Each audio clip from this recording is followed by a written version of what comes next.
alegria e satisfação que cumprimentamos os nossos amigos e irmãos do portal Escola Dominical com a gloriosa paz de nosso Senhor e Salvador Jesus Cristo. Estamos dando início a mais uma pré-aula, esta ferramenta que o portal Escola Dominical disponibiliza no início da semana, para que os irmãos possam melhor preparar a sua aula da Escola Bíblica Dominical. Leiam a revista, as lições bíblicas, assistam a esta pré-aula, leiam o texto de apoio desta pré-aula. Ela não está baseada no texto da revista, porque o texto da revista os irmãos já conhecem, já estudaram, já ouviram até o comentarista da lição fazer um vídeo sobre este texto. Então, nosso propósito aqui é dar informações complementares. E, além do nosso texto, existem ainda mais quatro ou cinco outros textos que são publicados durante a semana sobre esta mesma lição. O portal Escola Dominical também disponibiliza algumas faixas etárias do novo currículo da Casa Publicadora das Assembleias de Deus e outros currículos da Escola Bíblica Dominical. Durante a semana, os irmãos podem ouvir também breves comentários em áudio das leituras diárias sugeridas na revista. O irmão terá um momento devocional e também terá mais informações a respeito da lição. Durante a semana, se tiver alguma dúvida, coloque a sua pergunta na sala dos professores do portal Escola Dominical. Para entrar na sala é preciso se cadastrar, o cadastramento é gratuito. E no sábado à noite, às 19 horas, horário de Brasília, o irmão é convidado a assistir à transmissão ao vivo do estudo preparatório da Igreja Evangélica Assembleia de Deus, Ministério do Belém, na sede aqui em São Paulo. E se estiver aqui em São Paulo, região, é nosso convidado. A entrada é franca e aberta a todos os que amam o estudo da Palavra de Deus. Presencialmente ou na transmissão ao vivo, o irmão poderá interagir conosco e elucidar as suas últimas dúvidas. Mas a Escola Bíblica Dominical, ela só se realiza quando o povo do Senhor, no dia do Senhor, vai à casa do Senhor para estudar a palavra do Senhor. E a palavra do Senhor é o tema do nosso primeiro trimestre de 2022. Nós estamos estudando a supremacia das Escrituras, a inspirada, inerrante e infalível palavra de Deus. Estamos estudando a bibliologia, a doutrina da Bíblia. E hoje nós estamos estudando e vamos estudar agora o segundo bloco do trimestre. O primeiro bloco foi sobre as características da Bíblia.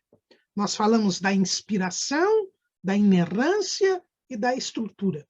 Agora, nós vamos falar da aplicação da Bíblia, da eficácia da Bíblia. E hoje nós iremos estudar a lição de número 5, como ler as Escrituras.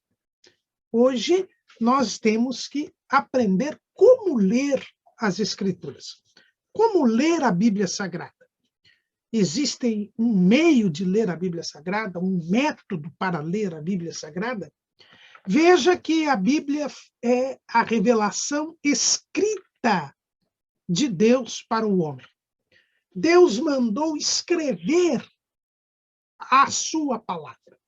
Se ele mandou escrever, é para que nós pudéssemos ler. Isso é mais ou menos óbvio, né? A gente só lê o que está escrito, né? Lá no livro do profeta Abacuque,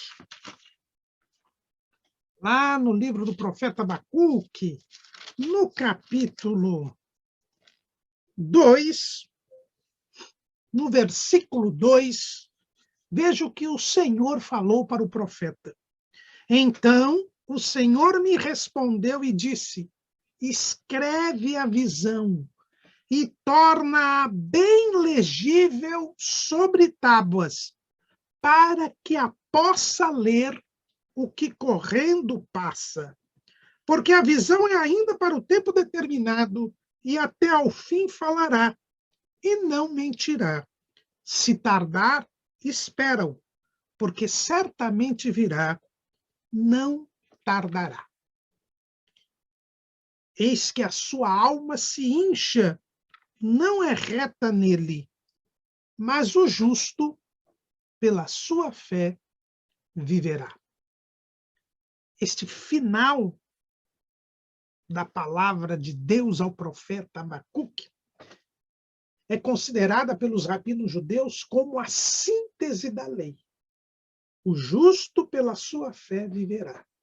E o apóstolo Paulo pega esta mesma passagem e mostra lá na Epístola aos Romanos que esse é o fundamento da salvação do ser humano. O justo pela sua fé viverá. É assim que nós alcançamos a salvação, pela fé. É assim que nós somos justificados e é por isso que nós vamos entrar no céu e viver eternamente com o Senhor. Mas veja bem que Deus fala que o justo pela sua fé viverá, porque mesmo correndo, ele vai poder ler o que Deus mandou escrever. Então, a Bíblia, ela é para ser lida. Ela foi escrita para ser lida. Quando Deus mandou escrever, ele mandou escrever para que nós pudéssemos ler. Veja que a palavra lei, que nós usamos tanto e pensamos, quando falamos em lei, nós pensamos em regra, em norma, em punição, em castigo, em autoridade. Mas a palavra lei, o significado dela é aquilo que é lido. Veja que a palavra latina, lex, que deu origem à lei, ela é utilizada pela primeira vez na história de Roma, quando se escreveram as leis para que elas fossem conhecidas de todos, tanto dos patrícios, que era a elite de Roma, como dos plebeus, que era o povão de Roma. Quando mudou o regime de realeza para a república, um dos fatos que aconteceram foi a lei passar a ser escrita para poder ser lida e conhecida de todos. A famosa Lei das 12 Tábuas, lá em Roma. Mas não foi diferente com Israel. Deus falou as palavras no Monte Sinai, mas mandou que Moisés as escrevesse. Veja que lá em Êxodo, capítulo 20, está escrito: então falou Deus todas estas palavras, dizendo. Mas depois que Deus falou, Moisés subiu ao monte e o próprio Deus escreveu estas palavras que ele falou do monte. Por isso que nós temos as tábuas da lei, porque Deus escreveu para que fosse lido. E além do que Deus escreveu nas tábuas, e que não eram lidas, porque as primeiras foram quebradas e as segundas foram colocadas dentro da arca, portanto ninguém poderia ler, mas Moisés escreveu não só os 10 mandamentos, mas tudo o que Deus lhe disse. E ele escreveu para que o povo pudesse ler. Veja lá em Êxodo, capítulo 24, versículo 3. Vindo, pois, Moisés e contando ao povo todas as palavras do Senhor, e todos os estatutos. Então o povo respondeu a uma voz e disseram: todas as palavras que o Senhor tem falado, faremos. E Moisés escreveu todas as palavras do Senhor. E levantou-se pela manhã de madrugada e edificou um altar ao pé do monte e 12 monumentos, segundo as 12 tribos de Israel. E lá em Deuteronômio, capítulo 31, quando ele termina de escrever, veja o que é dito. E Moisés, Deuteronômio 31:9, e Moisés escreveu esta lei e a deu aos sacerdotes filhos de Levi, que levavam a arca do concerto do Senhor, e a todos os anciãos de Israel. E Deus deu-lhes ordem, Moisés, dizendo: ao fim de cada 7 anos, no tempo determinado do ano da remissão, na festa dos tabernáculos, quando todo Israel vier a comparecer perante o Senhor teu Deus, no lugar que ele escolher, lerás esta lei diante de todo o povo, de todo Israel, aos seus ouvidos.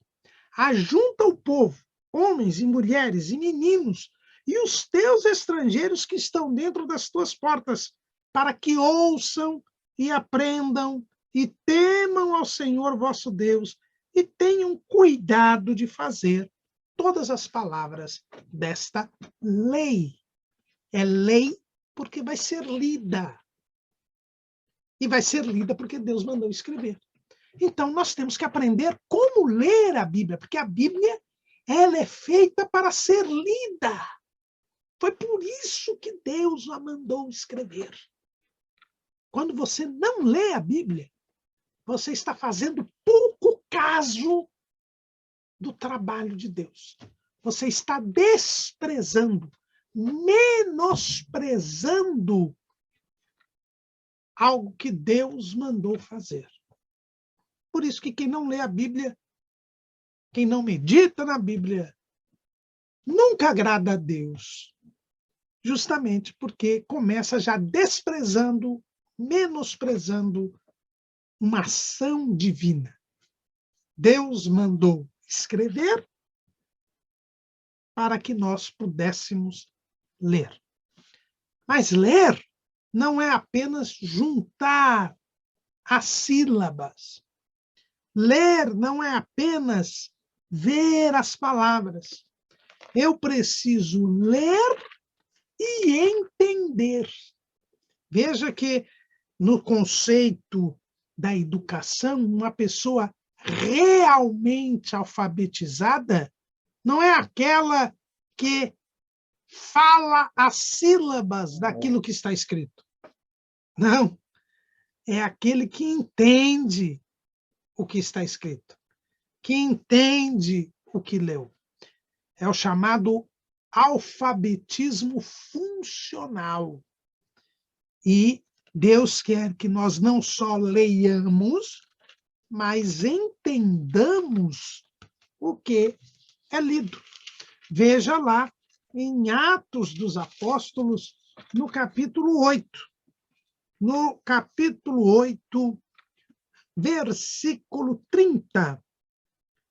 E correndo Filipe, ouviu que lia o profeta Isaías e disse: entendes tu o que lês? E ele disse: como poderei entender se alguém me não ensinar? E rogou a Filipe que subisse e com ele se assentasse. E o lugar da escritura que lia era este. Foi levado como a ovelha para o matadouro, e como está mudo o cordeiro diante do que o tosquia, assim não abriu a sua boca. Na sua humilhação foi tirado o seu julgamento. E quem contará a sua geração?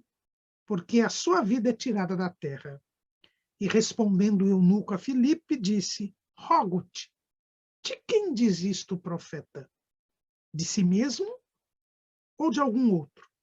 Então Filipe, abrindo a boca e começando nesta escritura, lhe anunciou a Jesus. Então, os irmãos vejam que, além de ler, nós temos que também entender. É preciso ler e entender. E assim nós cumprimos o propósito de Deus com a sua palavra.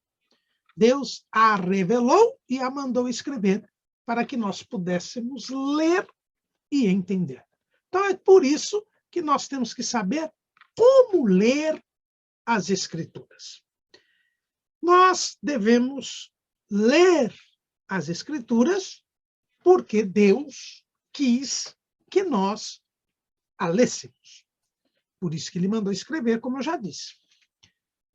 Ler a palavra de Deus, entender a palavra de Deus, é conhecer a vontade de Deus. Como é que eu sei o que Deus quer de mim?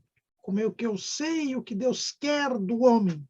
Como é que eu consigo descobrir a vontade de Deus para poder agradar-lhe ou agradá-lo? Lendo a palavra, conhecendo a palavra. Quando eu não conheço a palavra, quando eu não leio a palavra, eu não posso descobrir qual é a vontade de Deus para o homem. Jesus disse que a sua palavra, que a palavra de Deus é a verdade. Se a palavra de Deus é a verdade, João 17:17, é porque a palavra de Deus reflete a vontade de Deus, porque Deus é a verdade. Lá em Jeremias 10:10, Deus é chamado de a verdade. Jesus diz, eu sou o caminho, a verdade e a vida, lá em João 14:6. E Jesus mesmo diz em João 17:17 que a palavra é a verdade. Portanto, a palavra reflete a Deus. A palavra é a própria mensagem de Deus. E é por isso que nós devemos ler a Bíblia. Quando lemos a Bíblia, nós descobrimos qual é a vontade de Deus. Mas como nós devemos ler a Bíblia? Como nós devemos ler a Bíblia? E aí, nós vamos ver que, em primeiro lugar, nós temos que ler a Bíblia de uma forma devocional. A leitura da Bíblia ela deve ser devocional. O que quer dizer uma leitura devocional?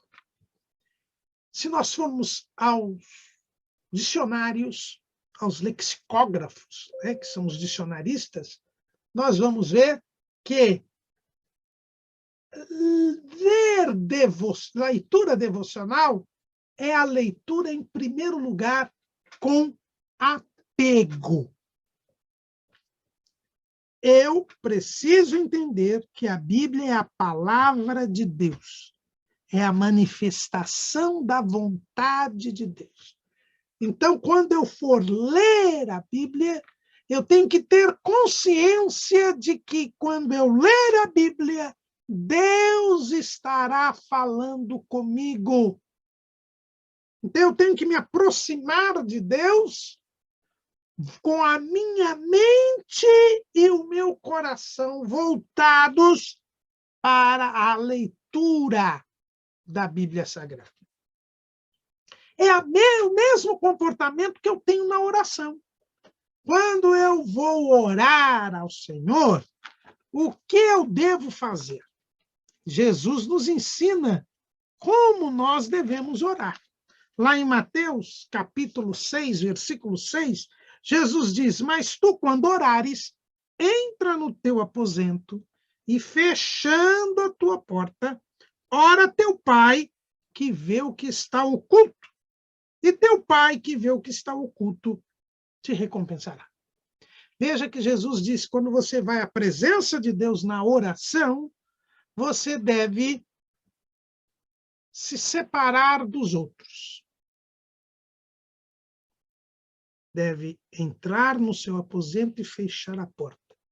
Estar com a atenção voltada para o seu diálogo com Deus.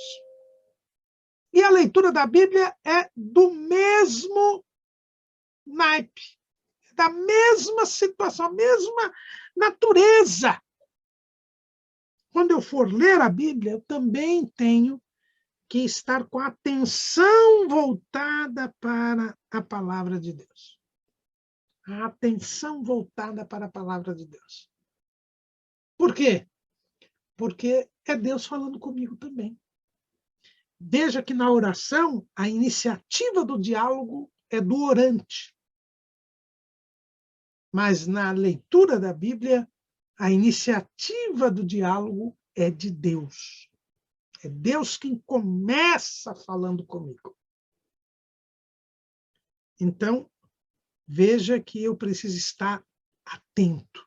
O eunuco, ele não estava entendendo o que ele estava lendo, mas ele estava atento para a leitura. Ele estava lá na carruagem, mas ele estava atento. Tanto que o Espírito Santo mandou que Filipe se aproximasse e chamasse a atenção do eunuco. Porque se o Filipe não corresse, não chamasse a atenção do eunuco, o eunuco nem perceberia que Filipe estava na estrada. Por quê? Porque ele estava com a atenção voltada para a palavra. Quando Moisés manda que o povo se ajunte para ouvir a palavra a cada 7 anos, é porque o povo estaria ali junto, mas todos estariam quietos, prestando atenção à palavra.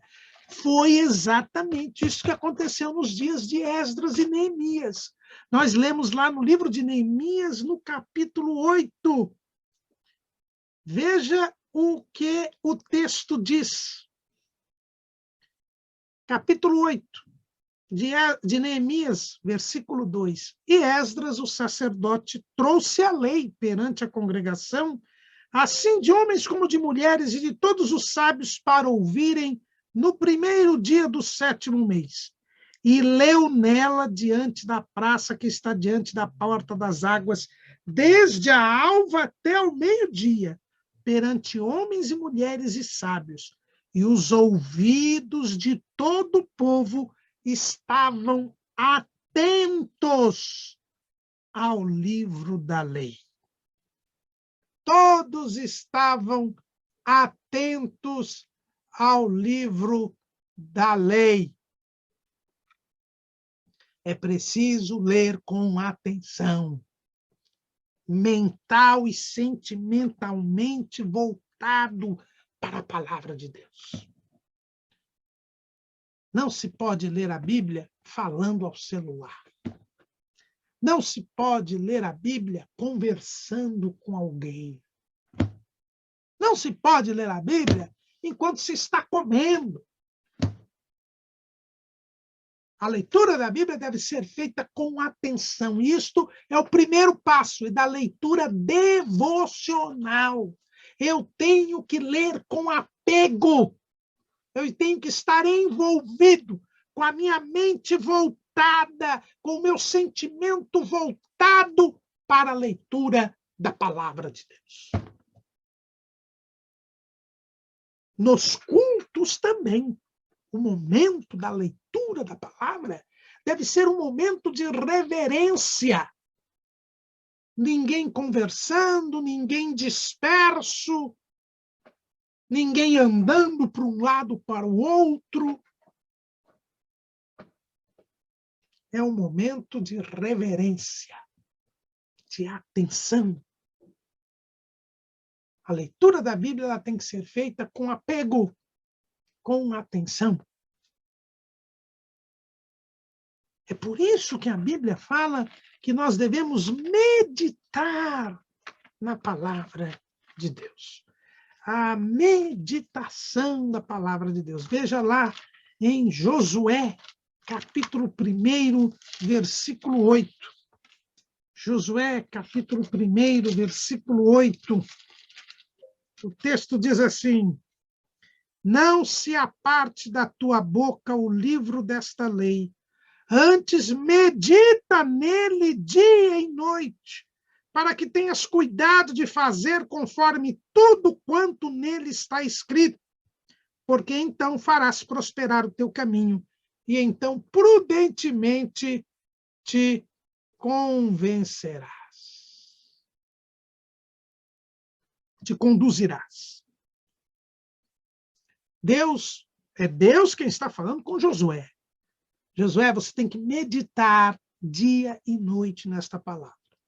O salmista, ele repete isso, lá no Salmo 1. Bem-aventurado o varão que não anda segundo o conselho dos ímpios, nem se detém no caminho dos pecadores, nem se assenta na roda dos escarnecedores. Antes tem o seu prazer na lei do Senhor, e na sua lei medita de dia e de noite. A palavra, nesses dois textos, tanto em Josué quanto no Salmo, é a palavra original hebraica, que é Hagá, quer dizer murmurar, imaginar, repetir, gemer, suspirar. A ideia de meditar de dia e de noite é aquela pessoa que até repete a palavra baixinho, está completamente envolvida, ela sente, ela experimenta a palavra, como quase que sente o sabor da palavra. E aí nós lembramos o que diz o salmista, lá no Salmo 119, versículo 103. O Salmo 119, versículo 103, um texto muito conhecido de todos nós, em que o salmista diz: ó, quão doces são as tuas palavras ao meu paladar, mais doces do que o mel à minha boca. Então, ele sente o sabor da palavra. Ele degusta a palavra. Por quê? Porque ele está meditando, ele está imaginando, ele está totalmente envolvido na palavra. Ele esquece do que está à sua volta. Ele está com a mente e o coração voltados para a palavra de Deus. É assim que é a leitura devocional, é assim que tem que ser a leitura. A Bíblia diz que nós devemos meditar na lei do Senhor de dia e de noite. E como é que então quer dizer que eu tenho que ficar o dia inteiro lendo a Bíblia? Não, é que você lê e depois vai pensando nela. Ou no dia a dia, o Espírito Santo vai fazendo você lembrar dela, para que as suas atitudes e as suas ações agradem a Deus. Então, em primeiro lugar, eu preciso ter esta postura devocional. Eu preciso ler a palavra de Deus, prestando atenção, me envolvendo com ela, meditando nela. Mas o dicionário diz que a leitura devocional não é só leitura com este apego, mas é uma leitura também com sinceridade. Ou seja, eu vou ler a palavra com o objetivo, com a intenção de aprender a palavra, sabendo que ela é a verdade. Eu chego diante da palavra de Deus para aprender, crendo na palavra. Veja que lá em 2 Timóteo, capítulo 4,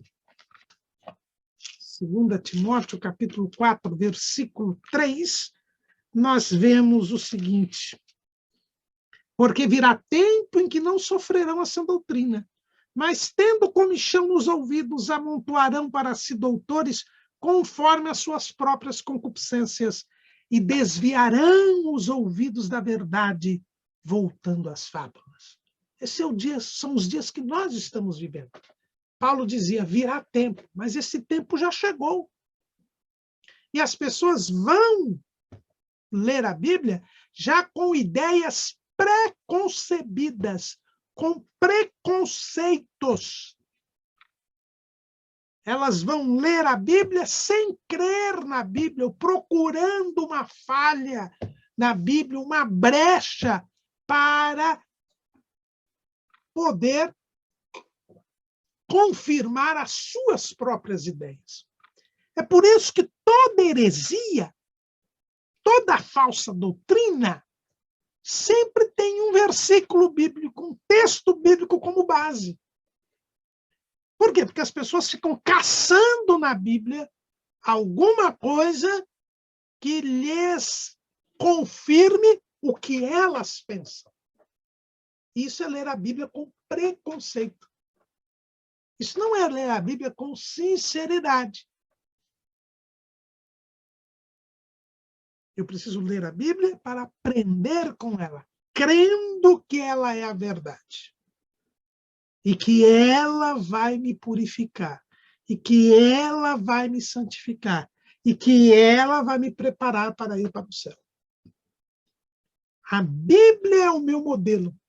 A Bíblia, como diz o item 1 do Cremos da Declaração de Fé das Assembleias de Deus, é a nossa única regra infalível de fé e prática para a vida e o caráter cristão. Para a vida e o caráter cristão.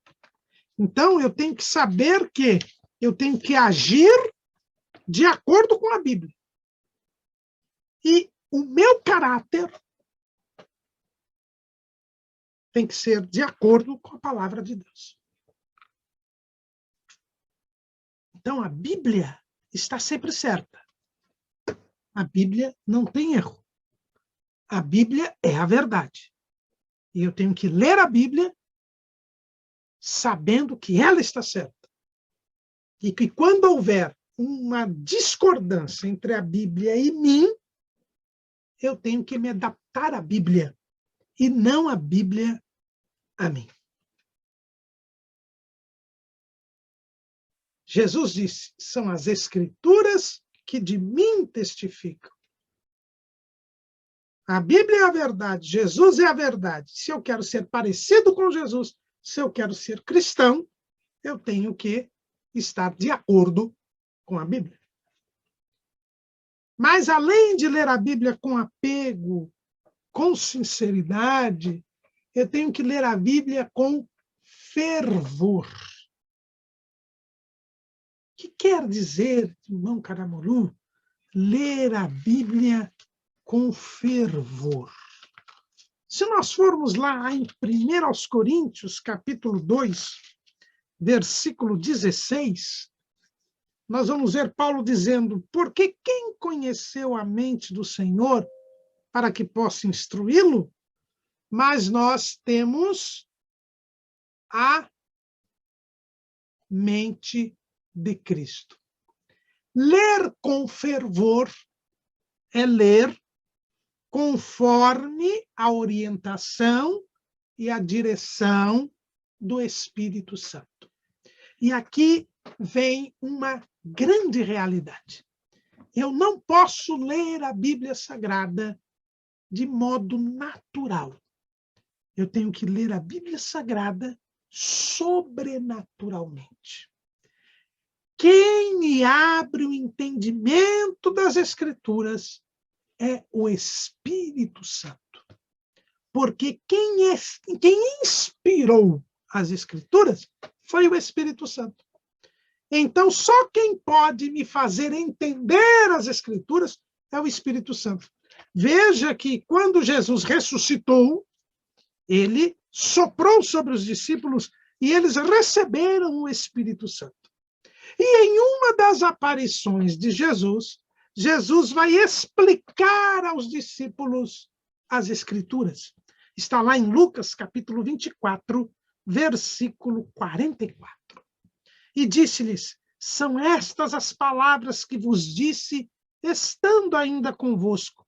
Convinha que se cumprisse tudo o que de mim estava escrito na lei de Moisés, e nos profetas, e nos salmos. Então abriu-lhes o entendimento para compreenderem as Escrituras. E disse-lhes: assim está escrito, e assim convinha que o Cristo padecesse, e ao terceiro dia ressuscitasse dos mortos, e em seu nome se pregasse o arrependimento e a remissão dos pecados em todas as nações, começando por Jerusalém. Veja que só depois que os discípulos receberam o Espírito Santo, no dia da ressurreição, é que eles puderam entender o que estava escrito nas Escrituras. Antes, Jesus falava para eles que ele iria morrer e ressuscitar. E a Bíblia diz que eles não entendiam. Eles não entendiam. Jesus falava: eu vou morrer e eu vou ressuscitar. E mais de uma vez na Bíblia, nos evangelhos, os irmãos vão ver que eles não entendiam. Veja lá, Marcos, capítulo 9. Vamos lá. Marcos, capítulo 9, versículo 30. E tendo partido dali, caminharam pela Galileia, e não queria que alguém o soubesse, porque ensinava os seus discípulos e lhes dizia: o Filho do Homem será entregue nas mãos dos homens e matá-lo-ão, e morto, ele ressuscitará ao terceiro dia. Mas eles não entendiam esta palavra e receavam interrogá-lo. Lá em Marcos 12,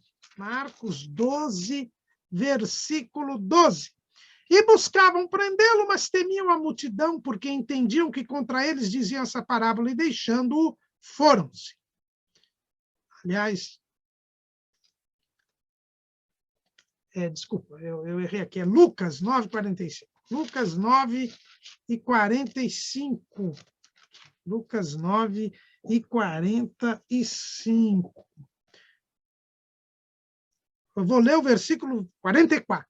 Ponde vós estas palavras em vossos ouvidos, porque o Filho do Homem será entregue nas mãos dos homens. Mas eles não entendiam essa palavra, que lhes era encoberta, para que a não compreendessem, e temiam interrogá-lo acerca dessa palavra.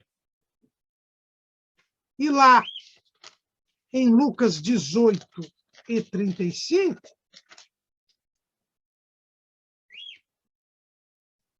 Lucas 18:31, e tomando consigo os 12, disse-lhes: eis que subimos a Jerusalém, e se cumprirá no Filho do Homem tudo o que pelos profetas foi escrito, pois há de ser aos gentios escarnecido, porque há de ser entregue aos gentios escarnecido, injuriado e cuspido, e havendo-o açoitado matarão, e ao terceiro dia ressuscitará.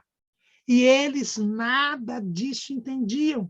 E esta palavra lhes era encoberta, não percebendo o que se lhes dizia.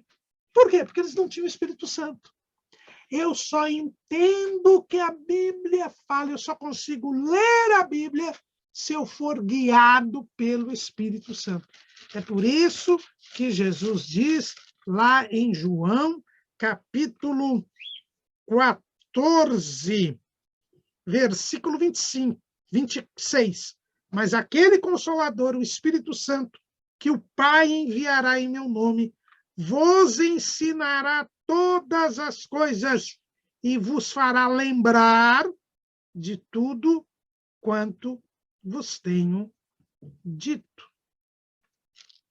E ainda, lá em João 16:13, mas quando vier aquele Espírito da verdade, ele vos guiará em toda a verdade, porque não falará de si mesmo, mas dirá tudo o que tiver ouvido e vos anunciará o que há de vir.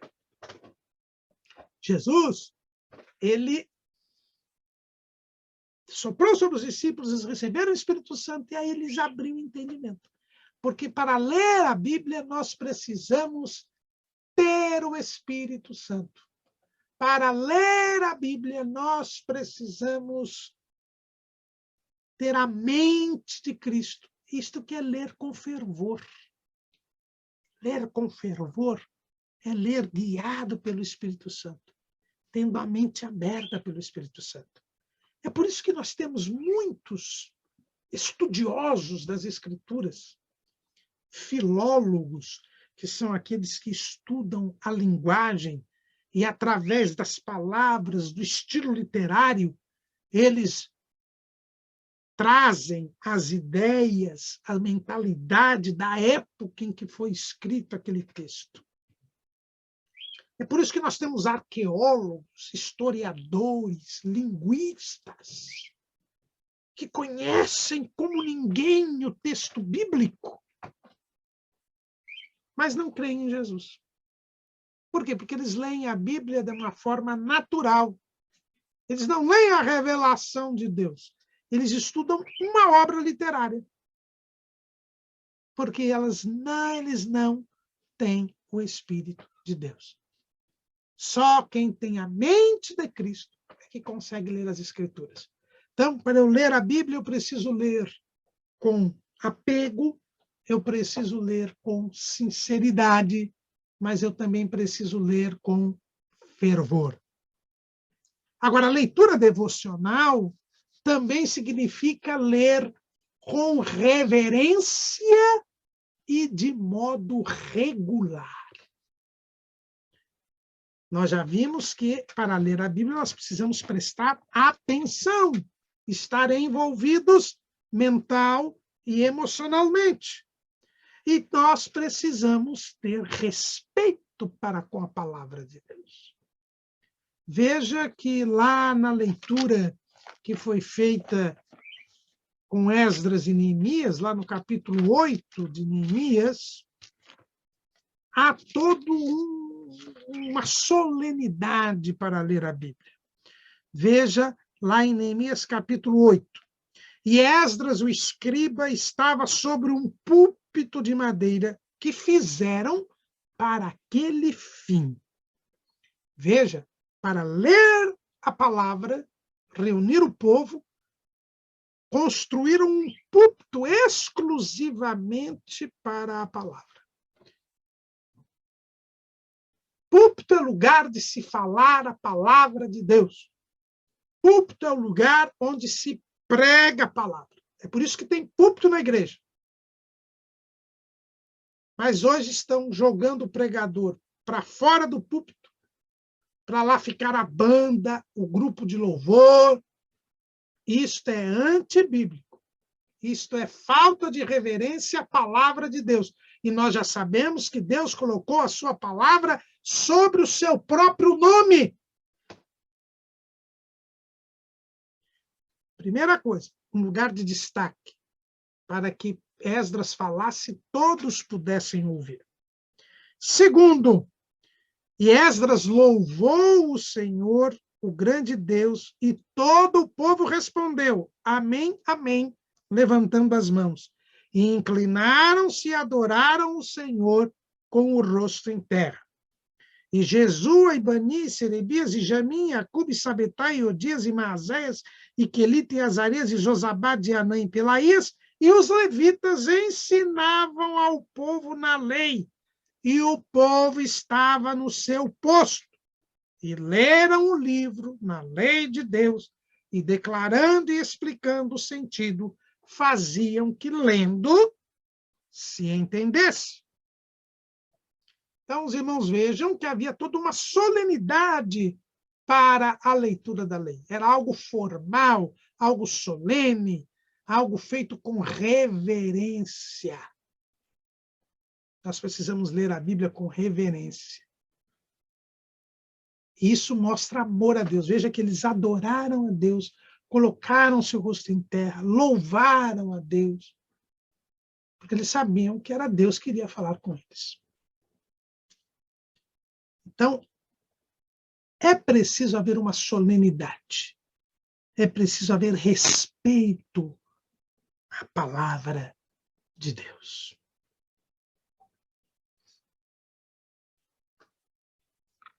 Mas, veja que a leitura tem que ser acompanhada da explicação do sentido, para que se possa entender.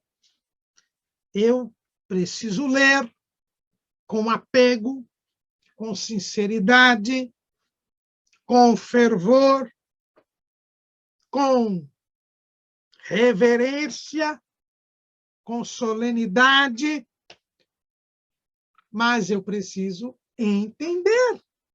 Eu não posso ler sem entender. E aqui, em primeiro lugar, nós vemos que Esdras leu, o povo ouviu, mas havia aqueles que explicavam o sentido.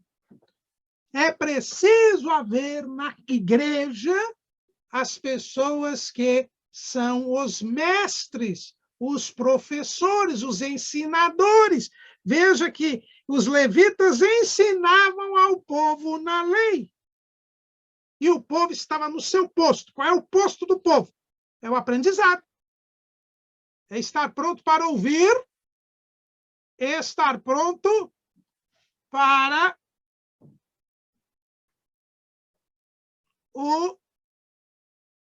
não só para ouvir, mas também para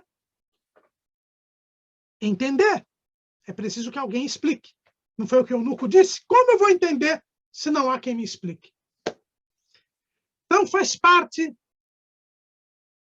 do trabalho de leitura da Bíblia a igreja ter pessoas preparadas para ensinar. Temos investido em ensinadores, temos investido no ensino da palavra. Veja quanta gente estava ali junto a Esdras, ele mesmo um escriba hábil na lei do Senhor.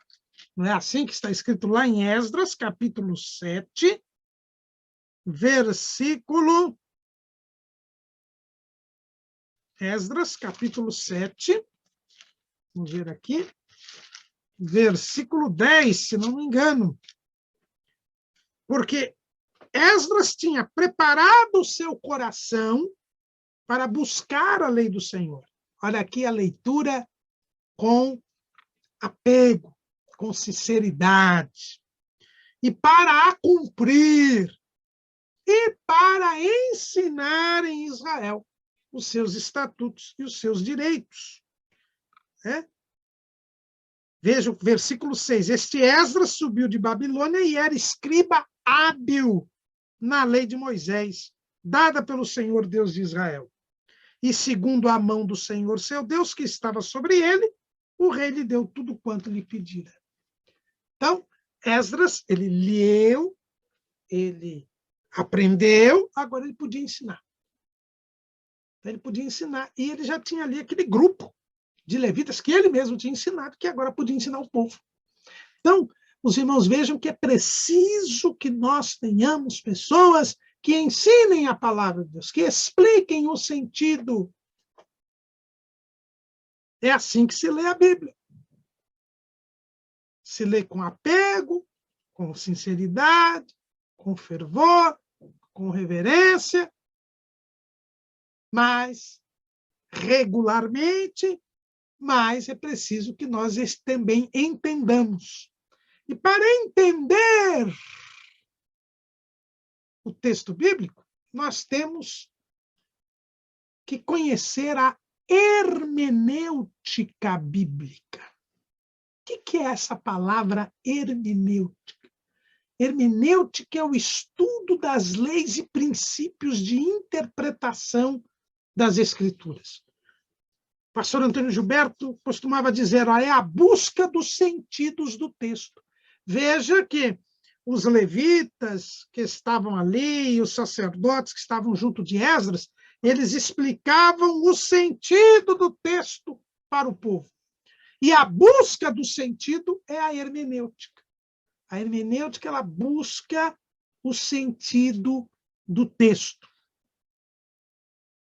E a exegese, ela aplica, ela comenta o texto. Então, eu tenho que buscar o sentido e depois aplicar esse sentido, cumprir na minha vida a Escritura. E também, além de cumprir na minha vida a Escritura, comentar, né? Ensinar para outras pessoas. Quais são estas regras, esses princípios de interpretação das Escrituras?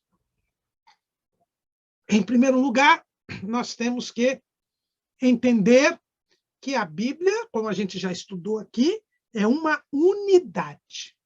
Ela é uma biblioteca, são 66 livros, mas ela é uma unidade.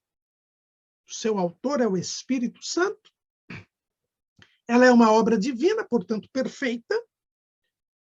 Ela vem de um Deus que não é Deus de confusão, por isso a Bíblia não tem contradição. E ela é uma unidade. Se ela é uma unidade, a primeira regra que nós temos é que a Bíblia interpreta a própria Bíblia. Na Bíblia, você vai entender o texto da Bíblia. Veja que lá em Neemias, o que diz? E leram o livro na lei de Deus e declarando e explicando o sentido, faziam que lendo se entendesse.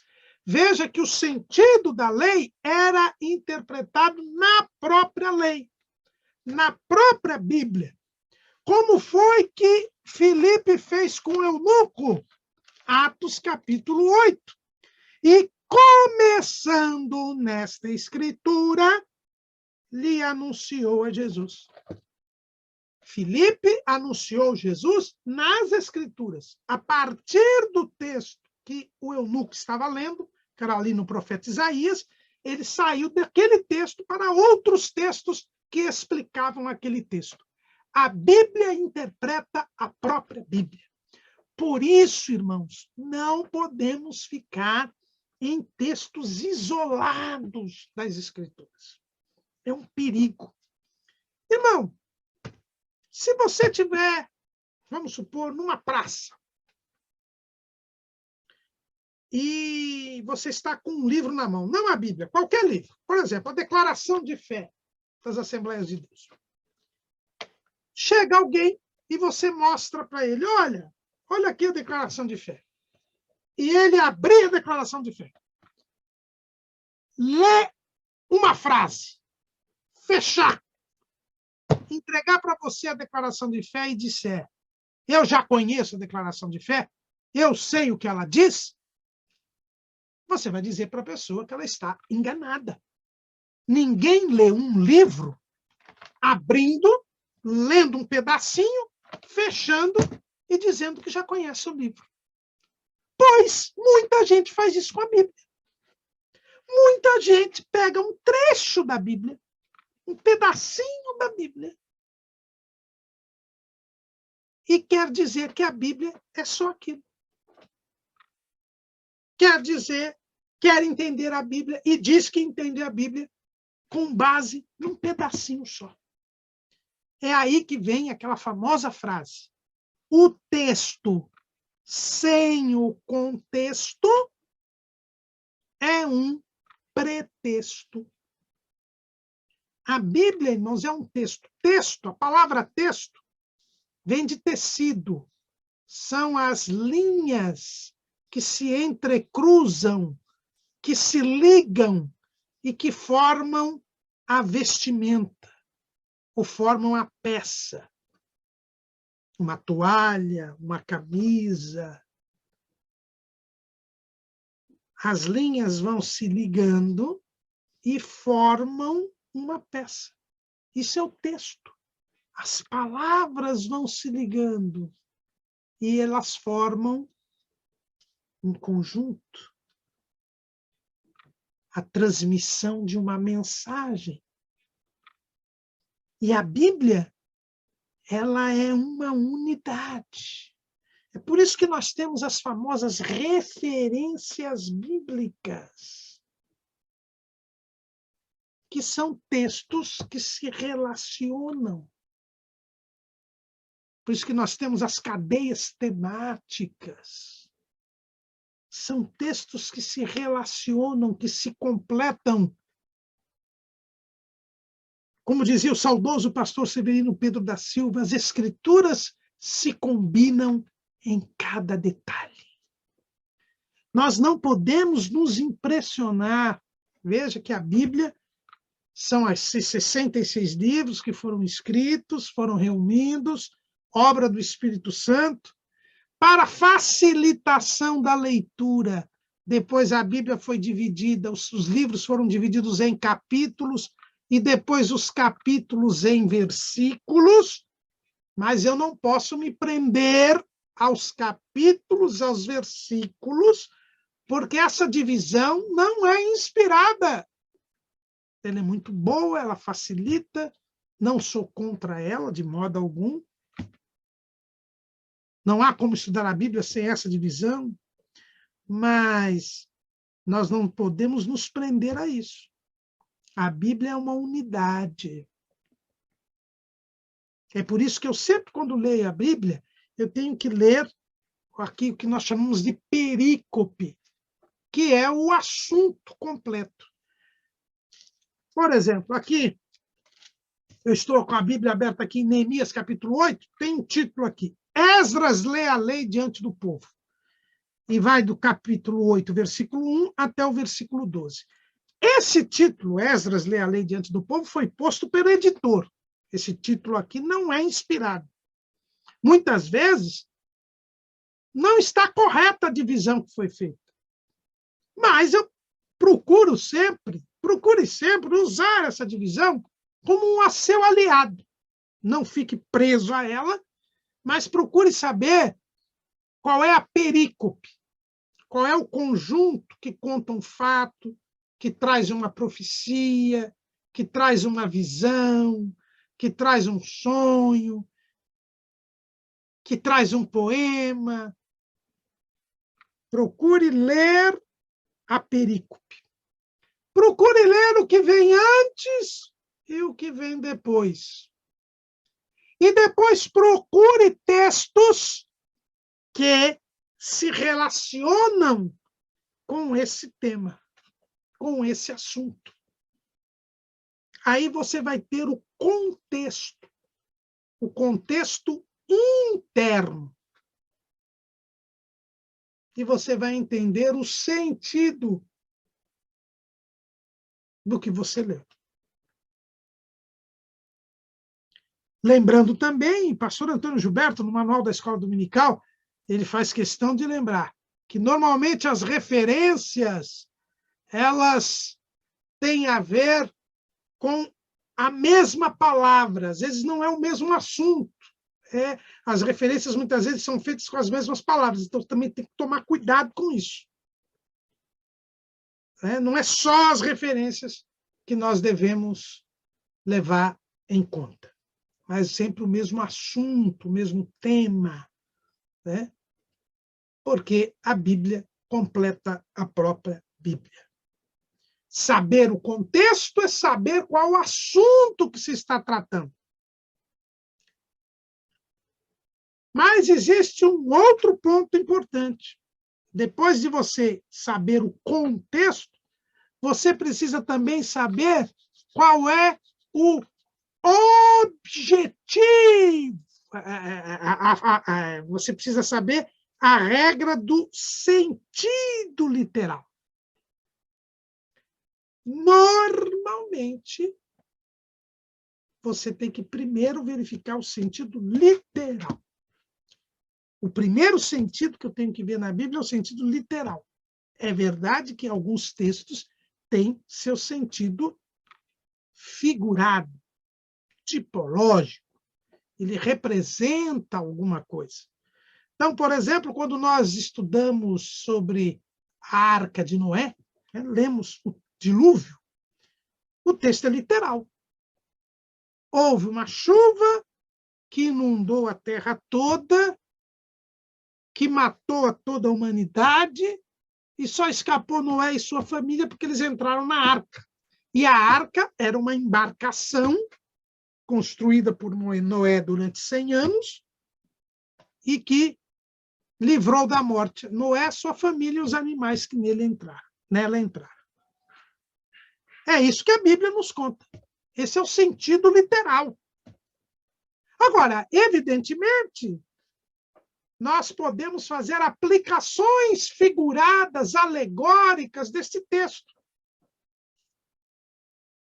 E podemos entender que a arca simboliza Jesus, que também nos salva da morte.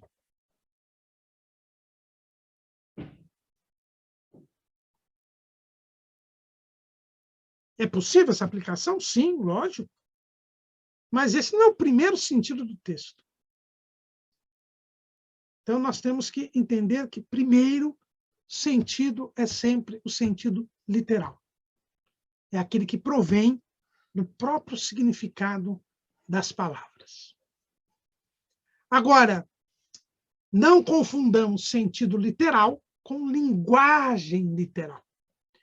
Boa parte da linguagem da Bíblia é figurada. As profecias, por exemplo, as parábolas, elas trazem figuras. O próprio Jesus, quando conta a parábola do semeador, depois ele dá o significado da parábola do semeador. Ele conta a parábola do joio e do trigo, e ele traz o significado da palavra do joio e do trigo. Boa parte da linguagem da Bíblia é simbólica e figurada, mas ela tem um sentido literal. Então, não vamos confundir essas duas coisas.